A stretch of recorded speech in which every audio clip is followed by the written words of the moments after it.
All right, guys. The other big half of calculus is finding integrals. So before we had the original function, we wanted to find the rate of change of that function. And so we had our nice little power rule. Now we just want to do the same thing in reverse. So we've got our rate of change function and we want to find the original function. So if we had velocity and we wanted to find displacement, we'd basically do the same thing we did to find the derivative in reverse. And that would get us from the rate of change of function, give us the function that our rate of change function is the rate of change of. I've used the word original for function that our rate of change function is the rate of change of. That might not be the best word, but that's what I mean. Basically, the function we'd want to take the derivative of to find this rate of change function. All right. Another couple things. By the way, when we took the derivative, we lost our constant term. So if you remember here, we lost this guy. So when we're trying to go from a rate of change function to original function, that constant term won't be there. We lost it when we took the derivative to find this rate of change function. So there'll need to be other information in the question for us to recover it.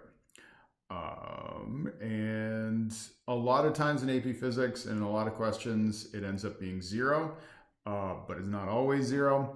But there's always enough information in the question description to let you figure it out. And we'll get into that more later. By the way, these constant terms tend to be things like initial velocity or initial position. Like if you're not starting at the starting line at the beginning, that would be a constant term that shifts your function. All right, so just want to quickly show. So yeah, we're going from these graphs, the derivative graph, to the function that it is the derivative of. Going from this graph to that. So same thing in reverse. And so I'm just going to leave the screen on this for a sec. And I want you guys to see if you can figure out how to go from this guy to that. So how do you go from the rate of change function to that? Think about it, it's basically the same as the power rule in reverse. Maybe pause the video now and see if you can figure it out for yourself. I assume you've given it enough of a try at this point. And let's see how it works. So here's what we got. So if you got some rate of change function and some original function, by the way, here's our notation for integrals. Basically derivatives in reverse. We got this funny little wizard staff looking thingy and dt to say what we're taking the integral with respect of after. When you take calculus, you go into more detail about what these things represent. But for now, we'll ignore it. We're basically doing this process in reverse. It's magic. So here is our rate of change coefficient and here's our rate of change exponent. And here's our original coefficient, and here's our original exponent. Plus we've got this constant term that'll also be in there, because remember when we took the derivative, we lose all information about how shifted up or down the graph is. If we're finding velocity from acceleration, we don't know what that initial velocity is. If we're finding displacement from velocity, we have no idea what our starting point was at t equals 0. So our question's got to tell us. So anyway, not too bad. Do these things in order. Our original exponent is the rate of change exponent plus 1. So exactly the reverse of last time. So if this is a 2 here in our rate of change function, that'll become a 3. And then once we know our original exponent, just our rate of change 1 plus 1, we then divide our rate of change coefficient by our original exponent. So 12 divided by 3 gives us 4. So increase the exponent by 1 and then divide your rate of change coefficient by your new exponent. And that's it. That's all you got to do. So let's do an example here. So here's an acceleration function. I'm saying, hey, we've got this really complicated acceleration. It's being driven by some strange machine. In such a way that your acceleration at a given point is equal to 12 times the time squared plus 3 times the time in seconds plus 5. It just starts off at 5 meters per second squared at 0. And the question also indicates that the initial velocity is 27 meters per second at t equals 0. So the thing was already moving at the beginning. So we have our little squiggle and our dt to say we're integrating with respect to time. So we'll increase, if we're doing this guy, we want to increase our exponent by 1. We'll just deal with the 12t squared first. So it'll be t to the 3, because 2 plus 1 is 3. And then we want to know this guy, our new coefficient. So we'll take our rate of change coefficient and divide by a new exponent. 12 divided by 3 is 4, just like the example. And then we'll do the next guy. And then we got 3t. This is secretly 3t to the 1, remember? So 1 plus 1 is 2. So our new exponent is 2. And then 3 divided by 2 is our new coefficient. So our rate of change coefficient divided by our original exponent, and we've got our new coefficient for the original function. And then this is secretly, remember, t to the 0, same thing, because t to the 0 is just 1. So if we increase that by 1, it ends up being t to the 1, which is just t, and then our new coefficient is 5 divided by our new power, and our new power is just 1. 5 divided by 1 is just 5. And that's it.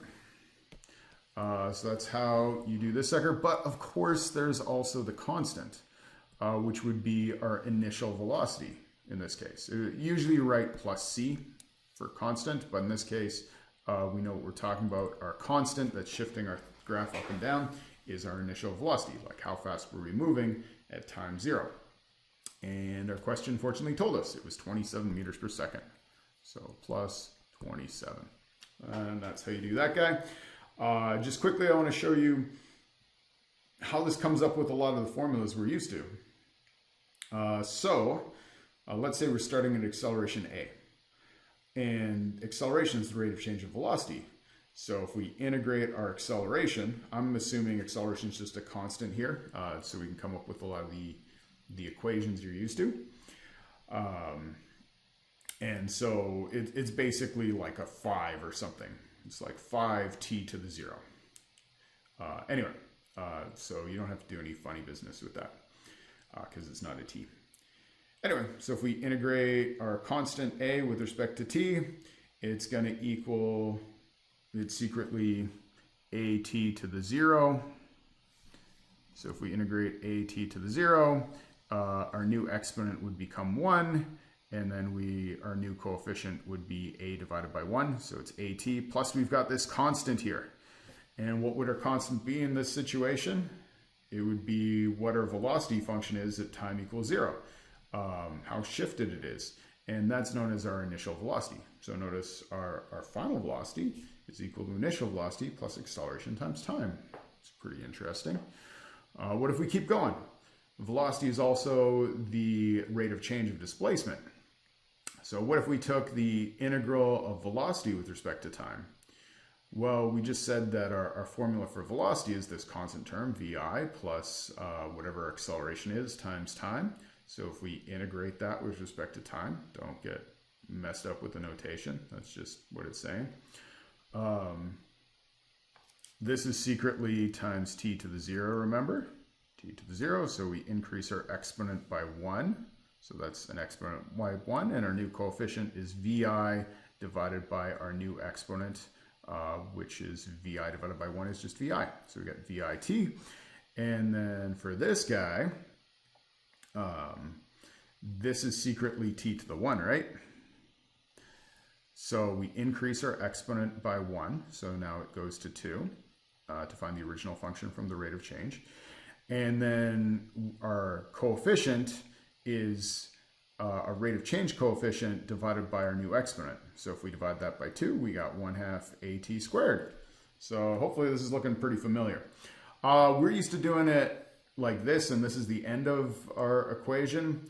But it doesn't have to be, because in all the things we did in physics 11, we're always starting at position 0 at time 0, which is generally how you do it. But if you're not, you could also have an initial position where you are relative to some reference point at time 0. So that would be your initial position. And a lot of times, because we're using derivatives all the time and dd looks stupid, a lot of times we use x. So when you take AP Physics, which hopefully you all will,